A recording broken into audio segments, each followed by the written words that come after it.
কৃষ্ণাই সচেতন নাগৰিক মঞ্চ আৰু গোৱালপাৰাৰ লায়ন্স ক্লাবৰ যুটীয়া উদ্যোগত কৃষ্ণাইত বিনামূলীয়া চকু চিকিৎসা শিবিৰ সম্পন্ন। গোৱালপাৰা জিলাৰ সচেতন নাগৰিক মঞ্চ কৃষ্ণাইৰ উদ্যোগত তথা লায়ন্স ক্লাব গোৱালপাৰাৰ সহযোগত কৃষ্ণাইত আজি দিনজোৰা কাৰ্যসূচীৰে অনুষ্ঠিত হয় এক বিনামূলীয়া চকু তথা ছানি পৰা ৰোগৰ চিকিৎসা শিবিৰ। কৃষ্ণাই পাব্লিক স্কুল আজি পুৱা 9 বজাৰ পৰা আবেলি 2 বজালৈ অনুষ্ঠিত এই বিনামূলীয়া চিকিৎসা শিবিৰত নিৰ্বাচিত চকু ছানি পৰা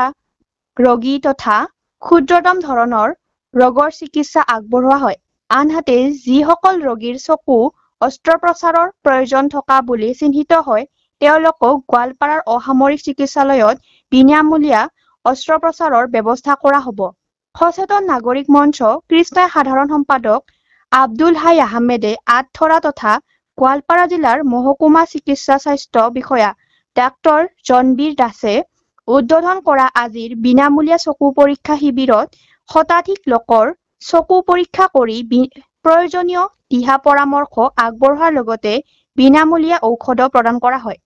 আজিৰ চকু পৰীক্ষা শিবিৰত বিশিষ্ট চকু চিকিৎসক ডাক্তৰ মাধৱ কুমাৰ ৰাহাং, গোৱালপাৰাৰ অসামৰিক চিকিৎসালয়ৰ চকু বিশেষজ্ঞ ডাক্তৰ কল্পনা শইকীয়া,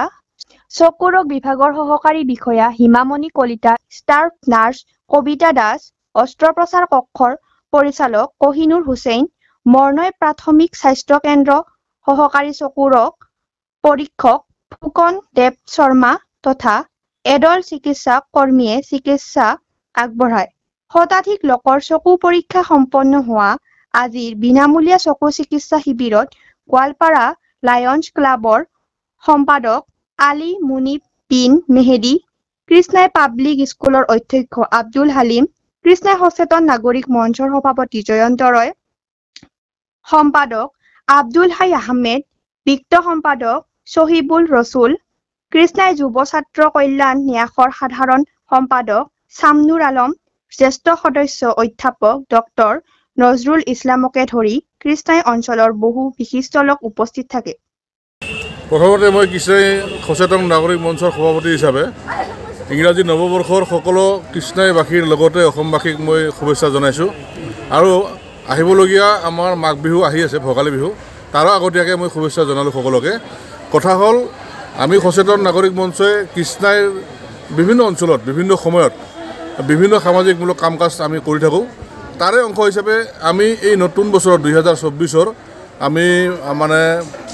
কিছু চিন্তা চৰ্চা কৰি আমাৰ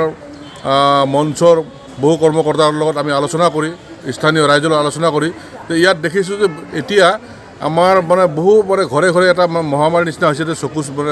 মানে অসুখ। এই চকুৰ অসুখৰ কাৰণে আমি আচলতে আমাৰ কৃষ্ণাইত তেনেকুৱা ভাল চিকিৎসালয়ত মানে চিকিৎসাৰ ব্যৱস্থা নাই, তাৰ কাৰণে গোৱালপাৰালৈকে যাব লাগে বা গুৱাহাটীলৈকে যাব লাগে। সেই গতিকে আমি ভাবিলোঁ যে আমি যদি ইয়াত বিনামূলীয়া চকু চিকিৎসাৰ শিবিৰ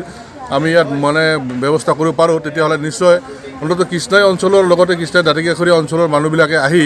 যিসকলৰ চকুৰ সমস্যা হৈছে বা প্ৰাথমিক চিকিৎসাৰ প্ৰয়োজন আছে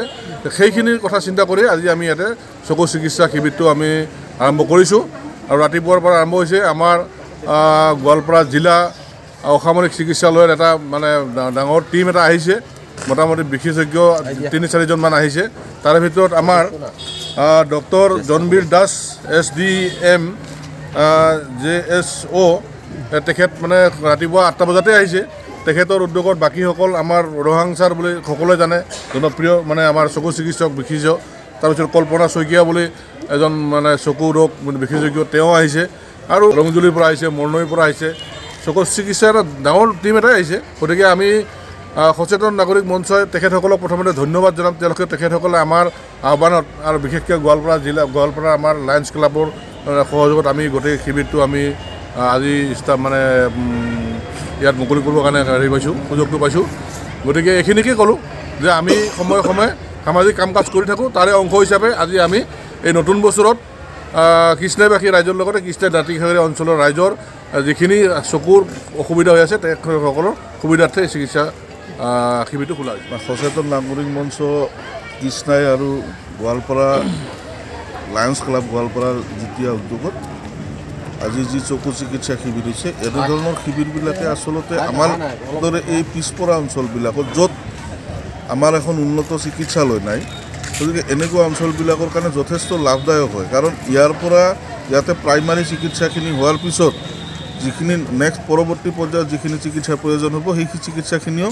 বিনামূলীয়াভাৱে ৰোগীসকলে লাভ কৰিব এতিয়া ইয়াত আজি বহুকেইগৰাকী অপাৰেশ্যন কৰা পেচেণ্ট ওলাইছে সেই ৰোগীখিনিক আমি চিনাক্ত কৰি তেওঁলোকক গোৱালপাৰালৈ বিনামূলীয়া অস্ত্ৰোপচাৰৰ ব্যৱস্থা আমি কৰিছোঁ আৰু সেইখিনি চিকিৎসকসকলেও কৰিব তেওঁলোকৰ লগত কথা বতৰা পাতিছোঁ গতিকে এই ধৰণৰ কাম কাজবিলাক আমি কৰি আহিছোঁ আৰু অদূৰ ভৱিষ্যতেও এনেকুৱা কাম কাজ নিশ্চয় আমি কৰি যাম ৰাইজৰ সহায় সহযোগিতা নিশ্চয় আমি পাম গতিকে সমূহ ৰাইজক নৱবৰ্ষৰ লগতে ভোগালী বিহুৰ শুভেচ্ছা জনাইছোঁ আৰু আমাক সহায় সহযোগিতা কৰাৰ কাৰণে চিকিৎসক দলটোক আমি ধন্যবাদ জনাইছোঁ লগতে লায়ন্স ক্লাব গোৱালপাৰাকো ধন্যবাদ জনাইছোঁ আৰু আজিৰ এই অনুষ্ঠানটো সফল কৰি তোলাৰ বাবে সকলো পক্ষক ধন্যবাদ জনাইছোঁ